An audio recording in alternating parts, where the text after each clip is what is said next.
Čau visiem! Šodien nedaudz citādāks video. Es pat teiktu tāds kā datora apskats, jo es ar jums gribu parunāt par mūsu ikdienas darba zirgiem, portatīvajiem datoriem. Es visu savu dzīvi esmu bijis uzticīgs Windows kompiem, līdz brīdim, kad mans pēdējais portatīvais dators Dell mani pievīla pie bilžu apstrādes. Reāli tas sāka lagot, vilkties un nepildīt tās funkcijas, ko es no viņa prasīju. Līdz ar to es izdomāju, ka vajadzētu pāriet un izmēģināt ābolīti.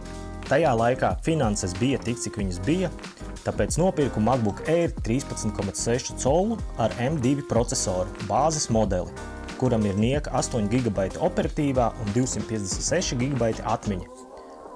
Sākot strādāt ar jauno datoru, sapratu, ka šis kompis ir ļoti labi sabūvēts, jo ar tik niecīgu specifikāciju varēju bildes apstrādāt bez problēmām un pat montēt video bez raustīšanās. Visus savus YouTube video esmu montējis uz šī ābolīša. Eiru es esmu lietojis apmēram 1 gadu, un šajā video es padalīšos ar savu pieredzi un secinājumiem, ko es esmu guvis šajā laikā.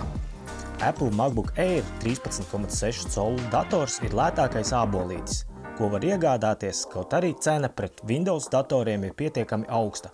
Kvalitātes un cenas attiecībā, manuprāt, neviens cits dators nestāv klāt Airam.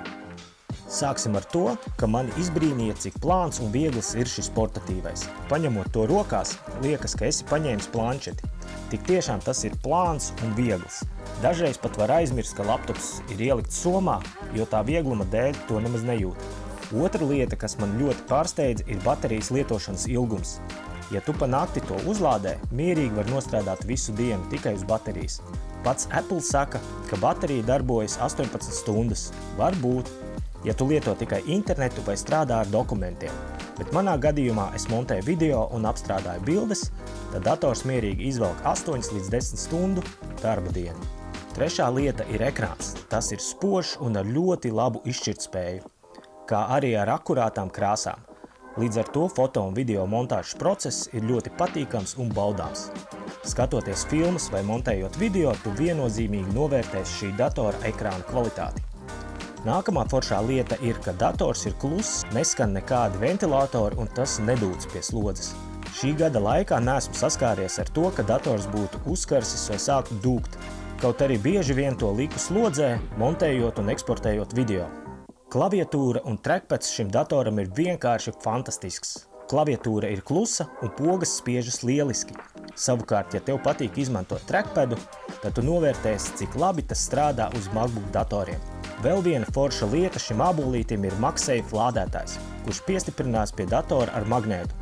Sākumā man likās, ka tas nav diezko labs risinājums, bet kad pāris reizes ejot garām laptopam ar kāju aizķēru lādētāju vadu, tas atvienojas un neparauj datoru nost no galda vai krēsla.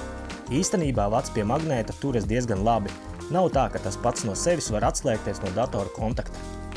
Runājot par negatīvām lietām, ir pāris sīkumi, kas man kaitina, bet tie tiešām ir sīkumi un viss ir atrisināms. Pirmā lieta ir tas, ka datora korpus atstāja pirkstu nospiedumus. To ir ļoti ātri iespējams nospeķot ar pirkstiem. Līdz ar to sanāk diezgan regulāri to kopt un tīrīt. Otrā lieta, kas mani nedaudz kaitina, ir tas, ka datoram nav parastās USB ieejas. Ir tikai 2 USB-C ieejas. Līdz ar to daudzas ierīces, kā piemēram flashu, nevar pat taisno pievienot kompim. Protams, to var atrisināt ar USB hub lietošanu, pie kura var pieslēgt gan parasto USB, gan SD un microSD kartes. Tātad, kām šis dators ir domāts? Kaut arī tā cena nav pārāk maza, tie ir 1200 eiro par bāzes modeli, es iesaku to darbam ar dokumentiem, internetu, nepārāk prasīgām programmām, kā arī tas lieti noderēs radošo nozaru pārstāvjiem, kuru ikdiena ir saistīta ar fotografēšanu vai filmēšanu. Protams, 4K video montāžu tam būs diezgan grūti pavilkt, bet ar Full HD video tas tiek ļoti labi galā. Tādi ir mani secinājumi par MacBook Air 13 colu ar M2 procesoru. Ceru, ka šis video tev bija noderīgs. Ieraksti apakšā zem šī video komentāros, kāda ir tava pieredze darbā ar Apple portatīviem datoriem. Paldies, ka noskatījies un tiekamies jau nākamajos video.